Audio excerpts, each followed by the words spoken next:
First is sadhana. Therefore one should sit in Padmasana and then practice Uddiyana, train the movement of Apanavayu upwards to bring it to the navel.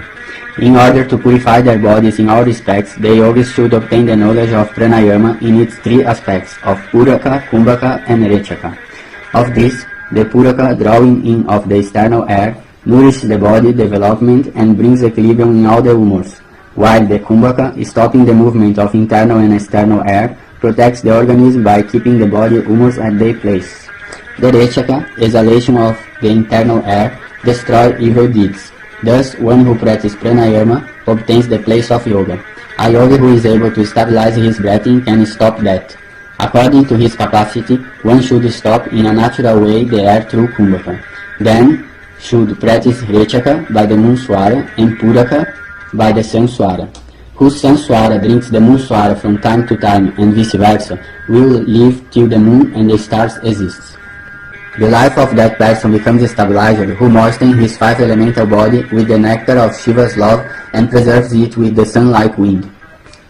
A person who, controlling the flow of air in his breath, avoids the sun swara through the daytime, can thus enjoy a long life through this practice of resting the sun. Because the moon roams in the sky, its beams, falling down, moisten this body like lotus. Thus, if a karma yogi takes the shelter of moon through practice, he becomes immortal. A yogi who stops the nadi which is flowing and also closing his mouth does not allow the air so stopped to escape through the mouth becomes young again even in his old age. One should stop with his fingers his mouth, nose, eyes and ears, assume the yoni mudra and know it as the rise of tattvas and the pleasant sammukhi karana. This implies that a yogi can thus know in the word the form, movement, taste, region and symptoms of the elements and also the individual paths in the interactional process. Desireless and pure yogis should not worry about anything. By renunciation of desires he can effortlessly obtain victory over that. The entire world is known through the power of eyes. Therefore, if the mind of a yogi concentrates for a prahara about 3 hours on that power, then the age of that yogi increases at the rate of 3 gatikas every day. So has Shiva said in the Tantras for the benefit of the qualified siddhas. A yogi sitting in Padmasana should stop the Apanavayu situated in the anal region, rise it upwards and then merge it with the Pranavayu. When both have merged and reached in the Sunsuma, then they should be taken through the Brahmandra and released in the path of sky. Thus, devoted to the feet of Shiva, the yogi who leaves the body and dies enjoy eternal bliss. The yogi who knows it and always studies it becomes rid of all pains and gets all the desired fruits. A person who has the knowledge of swaras always has Yakşiņi, wealth, at his feet and obtains all pleasures and comforts wherever he goes. Just as in all the Vedas the Pranava, or of all the Brahmana son is worth worshipping, so in this world the knowers of Swara are to be worshipped. Even millions of medicine mysteries cannot equal a person who knows all the aforesaid three nadis and also has the knowledge of the tattvas. There is nothing on earth to repay the debt of even one word given by a person who has the knowledge of the differentiation of the nadis. The results of war, captivation of women, pregnancy and disease all can be predicted to the precision of Alpha Akala through the knowledge of swaras and the elements. Thus came the science of Sarodaya to this world and was propagated by yogis. One who recites it during the lunar or solar eclipse obtains all siddhis. One who keeps sitting at his place, takes little food, practices concentration and knows the Supreme Lord will obtain the knowledge of swaras. The universe originated from the elements, which preserve the universe and ultimately the universe dissolved into these elements. My beauty, in the body which originates from the 5 elements reside all these 5 elements in subtle form. All the Tattva yogis know this. Now I describe the science of the origin of the swaras which reside in the body. With the knowledge of the swaras which move in the form of Hamsa, one acquires the knowledge of the past, present and future. This science of swaras is a secret of all secrets and reveals the secret of all the essence of all benefits. This science is the crystal jewel of all knowledge. This subtle and the subtlest of knowledge is worked through mastery. It appears a wonder to the non-believers and it is the foundation for those who are believers. This science of Swarodaya should be taught to a disciple whose nature is composed and pure, who is of a good character and has a firm faith in his Guru, is obedient and is obliged to the acts of kindness done to him. This science should not be imparted to one who is wicked, non-believer, intemperate, of loose character, of an irritable nature, and commits adultery on his Guru's wife. O Devi, listen now to what I tell about that knowledge which resides in the body, and by the mere knowledge of which one becomes omniscient. All the Vedas, Sastras, musics, and all the three words are inherent in the Swaras, and the Swaras are identical with Atma. An astrologer without a knowledge of the Swaras, a house without an owner, a mouth without Sastras, and a body without a head are never acclaimed. A person who knows the threefold differentiation of Nadis in the form of Nadis, Pranavatattva, and Sunsuma attains emancipation. The manifest, practical, and the formless spirituals become auspicious only on the strength of the wind, Swara. O beautiful face, Parvati, some say that the knowledge of Swaras atoms gives auspicious results. The part and whole of the universe are made up of Swaras. The creator and destroyer of the universe is really the Swara in the form of Maheshwar. No one has ever seen or heard of a quality beyond the knowledge of Swaras, any wealth beyond the knowledge of Swaras, and any knowledge beyond the knowledge of Swaras. If one has the strength of Swaras, only then he should attack his foe or meet his friend. Wealth, Lakshmi, fame, and pleasure or comfort are all obtained through the strength of Swaras. Travel becomes possible by the strength of Swaras. Food is obtained by the strength of Swaras, and even urination and defecation are made possible by the strength of Swaras. Marriage of the daughter, audience from a king, kindness of a god, or the subjugation of a king become possible only by virtue of Swaras. O Lady of beautiful face, all the Sastras, Puranas, Smritis, and the Vedangas are nothing beyond the knowledge of Swaras. As long as there is no knowledge of the elements, the illusion of naming form remains a futility, and so long the ignorance also remains baffled. The science of Swarodaya, knowledge of the rise of breathing in one or the other nostril, is higher than the highest of the Sastras, and is like the wick of the lamp to illumine the pot in the form of Atman. There is no obstruction of Tithi, days of the lunar fortnight, asterisms, weekdays, planets, deity, Bhadra, name of the 2nd, 7th, and 12th day of the lunar fortnight, Vyatipata, a portent foreboding calamity, or unsteadiness of conditions. This science can be practiced at any time and in any condition. Neither there ever had been, nor there ever would be an inauspicious moment for it. When the pure strength of the Swaras is available, all results are auspicious. There are numerous nadis of different sizes in the body, and they should be known by the erudites for the knowledge about their own bodies. Originate like sprouts from the root, situated a little above the navel, there are 72,000 nadis in the body. In the nadis sleep the serpent-like Kundalini Shakti. Then 10 nadis go upwards from the root point, and 10 also downwards in the body. 2 nadis each go in oblique directions, which thus make 24 in all. All of these 10 are the main nadis, which provide the flow of wind in the body. All the nadis of the body going oblique, upwards or downwards, are situated in the form of a chakra and are under the sway of pranavayu. Out of 10, which have been said to be the main nadis, there are only 3, the Ida, Pingalā, and Susuma, which should be regarded as most important.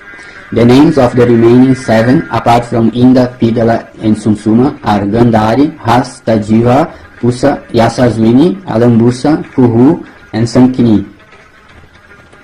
Ida is situated on the left side, Pingalā on the right, and Susuma in the middle of the spinal cord. Gandhari is situated in the left, and Hastajiva in the right eye, Pusa in the right ear, Yasaswini in the left ear, Alambusa in the mouth, Puhu in the genital organ, and the Sankini in the anus. In this manner are the 10 nadis situated in the 10 gates of the body. All these 10 nadis are situated in the middle of the body, and the Ida, Pingalā, and Susuma are situated in the passage of the prana. I now enumerate the names of the winds which flow through the nadis. These are Prana, Apana, Samana, Udana, and Vyana, Naga, Kurma, Karkala, Devadatta, and Dhananjaya. The Pranavayu resides in the heart. and the Apana Vayu in the anus. Samana is situated in the navel region, Udana at the center of the neck, and the Vyana flows all over the body. These 10 Vayus or winds are most important. There are 5 Pranas and 5 Nagas, set of Vayus. The place of the first 5 have already been described. I now describe the place of the remaining 5 Naga or Vayus. In vomiting, should one know the Naga Vayu to be inherent, and in the winking of eyes the Kurma Vayu. The Karkala is inherent in sneezing and the Devadatta in yawning. The Dhananjaya Vayu, which pervades the entire body, does not leave the body even after death. In this manner, the 10 Vayus roam in the body. The erudite should know that the vital winds flow in the center of the body are controlled by the Ida, Pingalā and Susuma. Ida should be known as situated on the left side of the spinal cord and the Pingalā on the right in the reverse form. The moon resides in the Ida, the sun in the Pingalā, and the Hamsa in the Sunsuma. This Hamsa is Shambhu, Shiva. Thus Hamsa in the form of Shambhu resides in the Susuma. The process of exhalation is said to contain the alphabet Ha, and the inhalation contains the alphabet Sa. Hakara, the alphabet Ha, is the form of Shiva, and the Sakara, the alphabet Sa, the form of Shakti. The controller of the flow of the left Nadi, Ida, which flows through the left nostril, is Moon, who also resides in it in the form of Shakti. The controller of the flow of the right Nadi, Pingalā, which flows through the right nostril, is the Sun, who also resides in it in the form of Shambhu. When the breathing is in the process of Sakara, inhalation, and if a wise man gives charity at that very moment, then that charity bestows a millionfold auspicious fruits to the giver in his very lifetime. A yogi of concentrated and composed mind should see only to this path and regard everything contained only in the path of the moon and the sun, the paths of the flow of the wind through Ida and Pingalā respectively. One should concentrate upon the elements only when this mind is composed and undisturbed. Thus he achieves the desired results, benefits, and victory. One should not concentrate upon them in a disturbed state of mind. Mastery over the knowledge of past and present comes to one who practices through the moon and the sun swaras. The left Nadi, Ida, is nectar-like, Amrita Swarup, and supports the entire world. The right Nadi, Pingalā, always creates the entire world. The Nadi in the middle, Sunsuma, is cruel and inauspicious for all occasions, while the left Nadi is always auspicious and bestows fructification of all actions. The left Nadi is auspicious at the time of proceeding for a work, while the right is auspicious on the return. Therefore, one should always consider the moon as even and virtuous and the sun as uneven and non-virtuous. The moon is a female, the sun is a male. The complexion of the moon is fair, and that of the sun is dark. When the moon, Ida Nadi, is flowing, then good and amiable works should be undertaken. When the sun Nadi, Pingalā, or the right nostril is flowing, then cruel and daring works should be undertaken. When Susuma is flowing, then amorous, sexual, and such acts which lead to emancipation should be undertaken. On the first day of the dark fortnight, the sun Swara, right nostril, flows, and the moon Swara, left nostril, flows on the first day of the lighted fortnight. These Swaras remain powerful on the first 3 days of their respective fortnights. Beginning with the moon Swara in the lighted fortnight and sun in the dark fortnight, these Swaras alternate during 24 hours of the day and night at the rate of 2.5 gatis each. Each Swara alternates 24 times in one day and night. Each of the elements rules for half a gati during the region of flow of the sun or moon Swara. If the Swaras flow against the specification for each of the fortnights, if instead of the moon Swara the sun is flowing and vice versa, then it must be regarded as inauspicious and therefore should be avoided.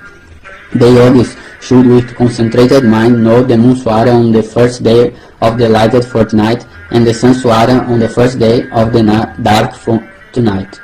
The moon Swara should be avoided in the night and the sun Swara in the day. One who practices in this manner is really a yogi, there is no doubt about it.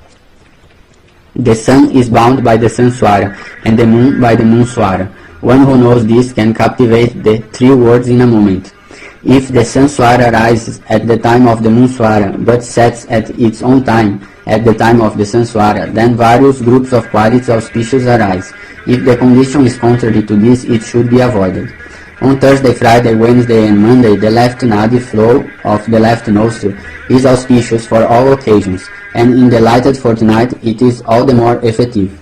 For routine business, work which require movement from one place to another, the right Nadi flow of the right nostril should be considered favorable on Sunday, Tuesday and Saturday. It becomes all the more effective in the dark fortnight.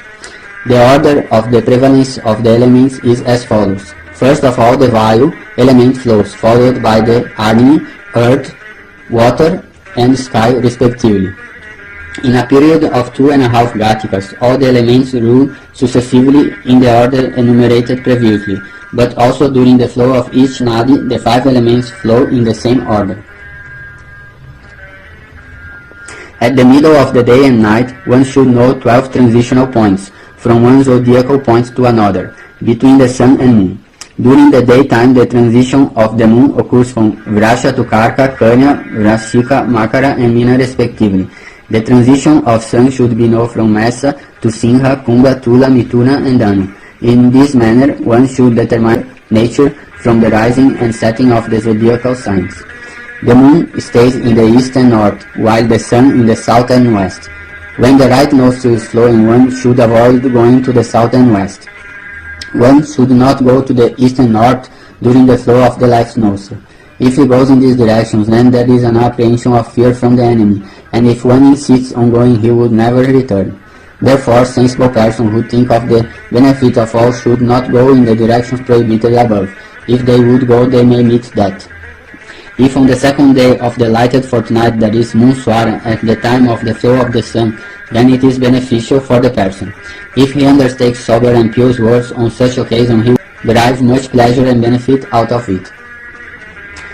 On any day or night when at the time of the rising of the sun there is sun swara, and at the time of the rising of the moon there is moon swara, then any work at that time would be successful. When there is sun at the time of the moon, or moon at the time of the sun, then there would be nothing except tension, conflict and loss, and nothing auspicious can happen at that time. Intelligent person says that under the flow of sun one can have the knowledge of the unseen and unheard things, while under the flow of the moon the results are reversed. No knowledge of the unseen or unheard can be obtained. The day on which since morning there is a rise of the adverse swara, rise of the swara other than the specified for that day and time, moon instead of the sun, or vice versa, then one should know the results as follows. On the first instance there is mental anxiety, on the second instance there is loss of wealth, on the third instance unwanted traveling, and on the fourth instance loss of what is desired. On the fifth instance destruction of one's kingdom, on the sixth instance loss of all benefits, on the seventh instance there is disease and pain, and on the eighth there may be the possibility of death. By instance here is meant the order of the alternating frequency of the swaras during the day and night. In the morning, at midday and evening, if the rise of adverse swaras as specified above continues for 8 days, then the effect would always be inauspicious and adverse. This would proportionally reduce if there is some regularity also in the flow of the swaras during the period. On a day when in the morning and at midday the moon swara flow, and in the evening there is sun swara, then on that day there will be victory and gain. If it is contrary to this, then it should be avoided, otherwise destructive results would follow. When one is proceeding on a journey or is going out for some work, then he should determine the swara that is flowing at the moment, and then put only the same foot forward on the first instance, left foot if the left swara is flowing, and the right foot if the right swara is flowing. If he starts in this manner, his journey would be successful. If the moon swara is flowing, then even number of feet 2, 4, 6 should be put forward, and if the sun swara is flowing, odd number of feet 1, 3, 5 should be put forward. If one proceeds in this manner, his journey would be successful. At the time of getting out of the bed in the morning, one should touch his mouth by the palm of that hand whose side of the swara is running at the moment. One who does so obtains desired results. While giving or accepting charity, if one does so with the same hand whose swara is running, or if at that time of going out of his house pats that foot forward whose swara is running, then he does not meet loss, conflict or attack of the enemy. On the other hand, by doing so he remains free of all troubles. If one wants to get his objectives fulfilled by his preceptor, relatives, kings, or his minister, then he should do so by taking some fruits in his hand. Thus his desire would get full fruits. While lighting fire, performing unrighteous actions like theft or righteous actions like punishing the opponents, one should do so empty-handed, and that will lead him to victory, comfort, and success. Some say that one should proceed on a journey to some far-off place when the moon swara is flowing, and to a nearby place under the sun swaras. Whatever benefits have been said above accrue at the time of war only if the respective swaras are flowing in their full strength. If the flow of the swara is zero, then according to Shiva the results are adverse. The full strength of a swara is not favorable in such cruel actions as extirpation of the wicked in behavior, intelligent swindling of the enemy, theft and anger of one's master. The moon swara is auspicious for one who is proceeding on a journey to some distant place. This provides undisturbed fulfillment of the desired results. The sun swara is auspicious on the return journey. The favorable swara makes impossible works possible, while the unfavorable swara makes possible works impossible. Therefore, one should adjust his behavior according to the swaras. When the moon swara is running, one can bear crimes even of others. When sun swara is running, even a strong person can be subjugated. When susuma is running, one can obtain emancipation. In this manner, only one God has a threefold existence. One should make efforts to learn his swara according to the auspicious or inauspicious work which he intends to perform either in the day or at night.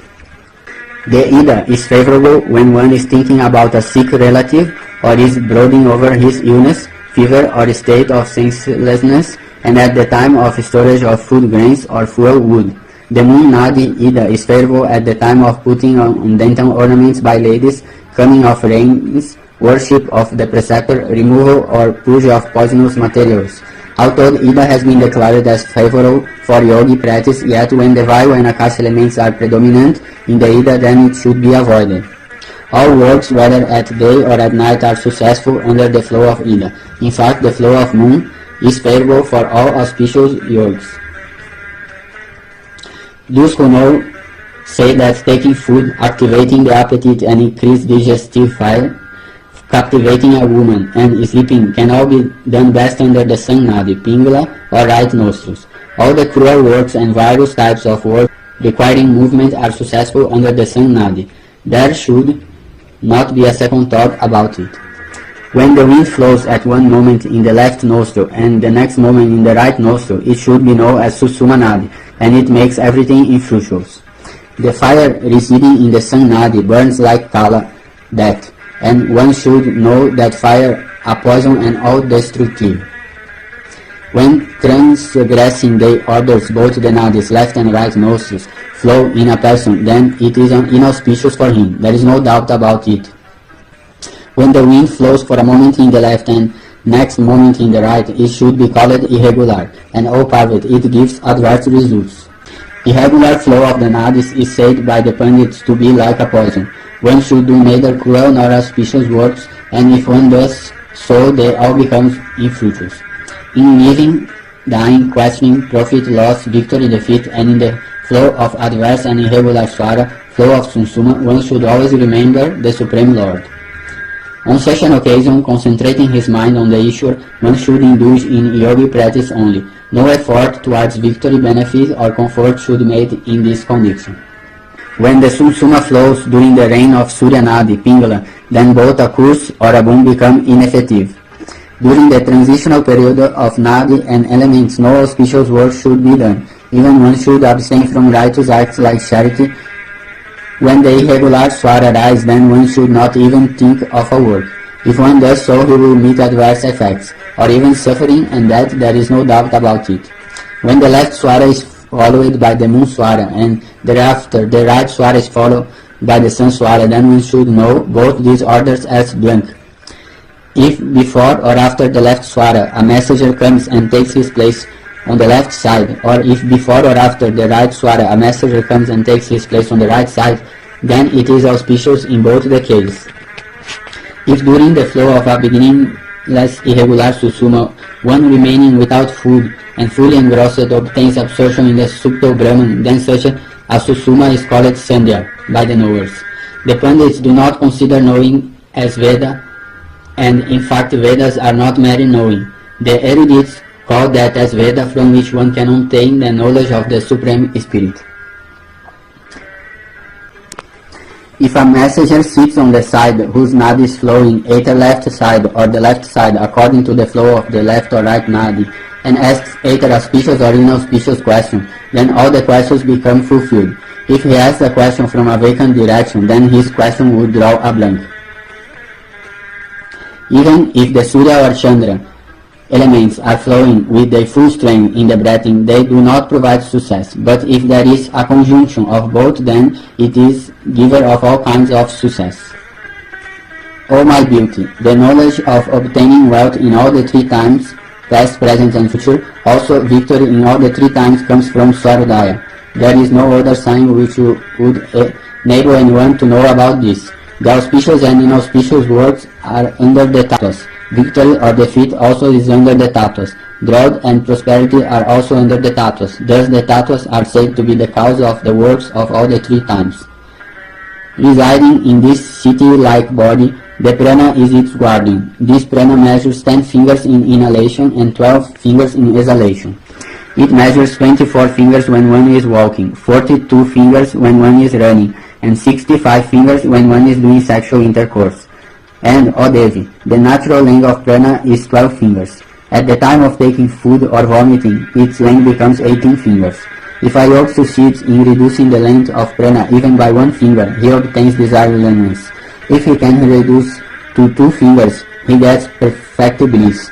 And if he succeeds in reducing it by 3 fingers, he gets the art of poetry. If a yogi reduces the length of prana by 4 fingers, he obtains siddhi over speech.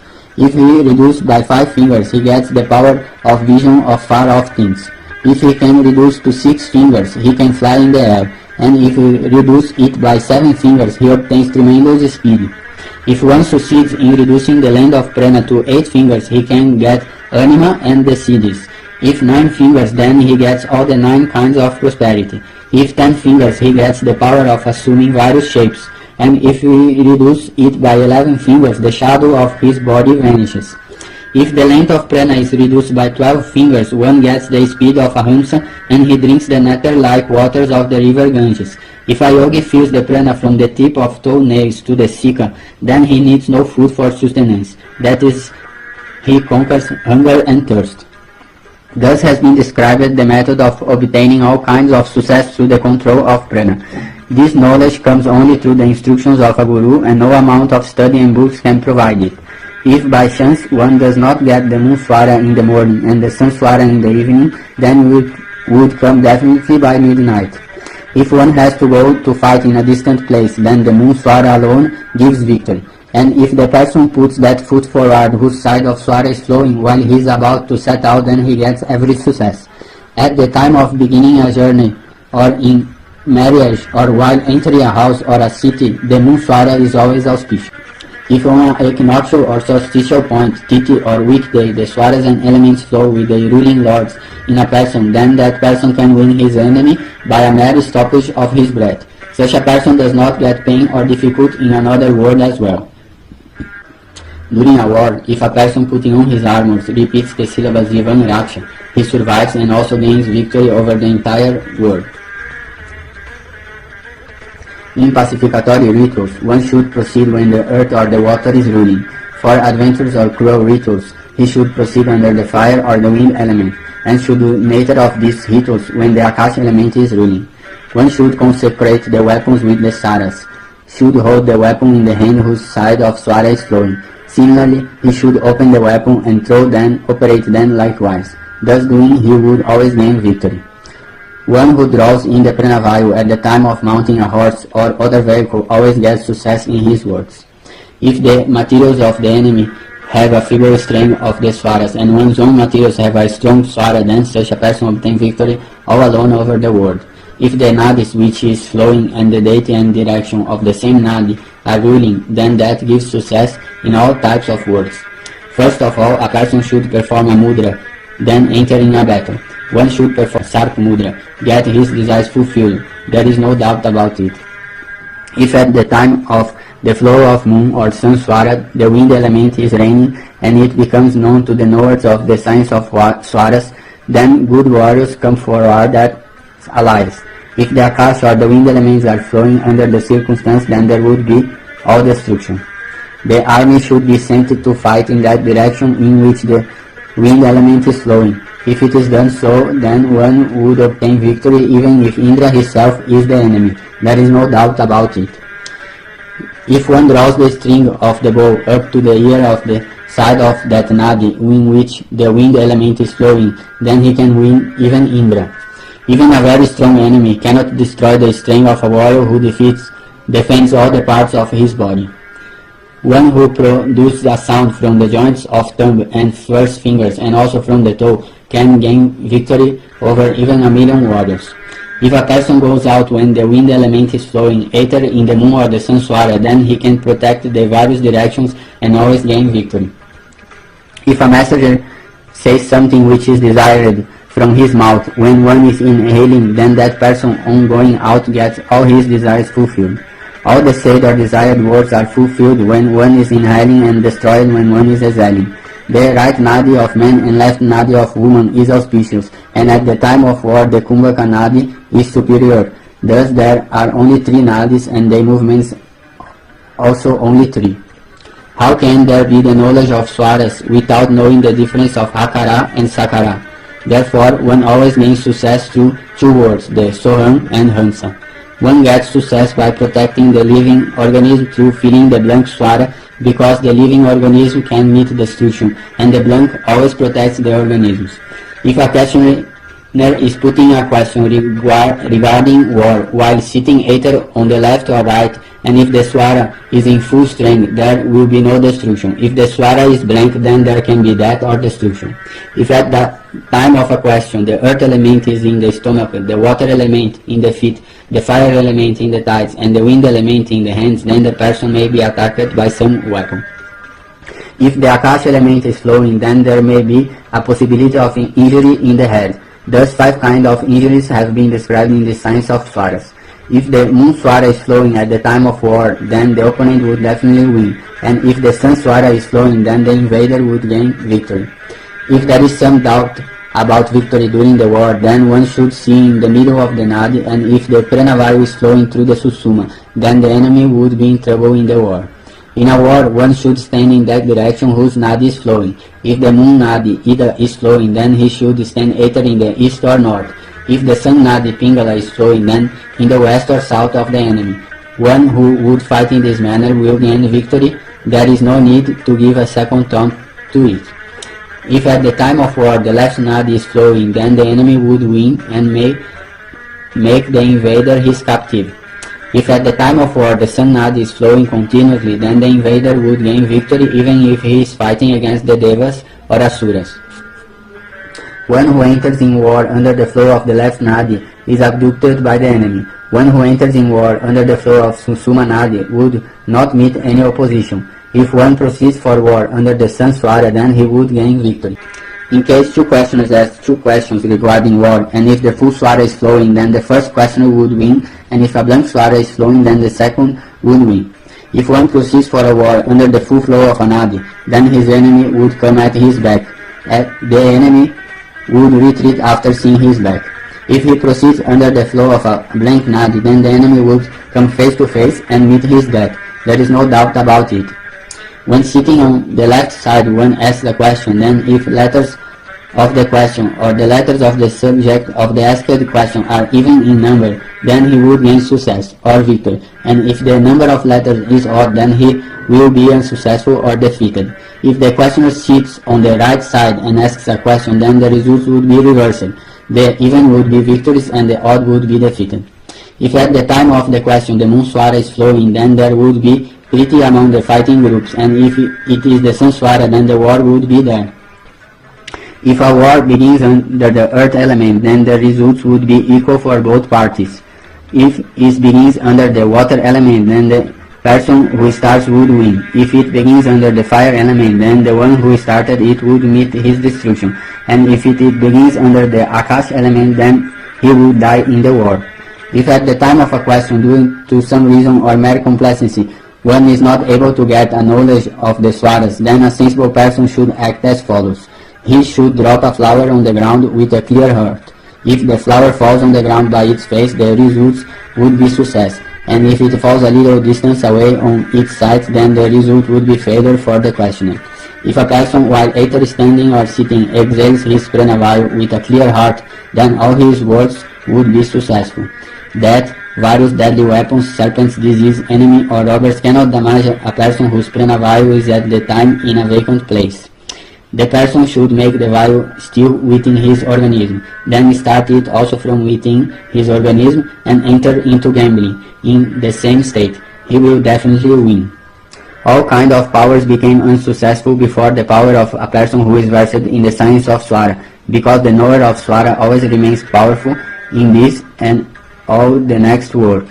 Some possess the strength of 10, some of 100, some of 10,000, some of 1 lakh, and some of the kingdom, but the gods like Indra and Brahma have millions of times more strength than them. Similarly, the knower of swaras also has millions of times more strength than them.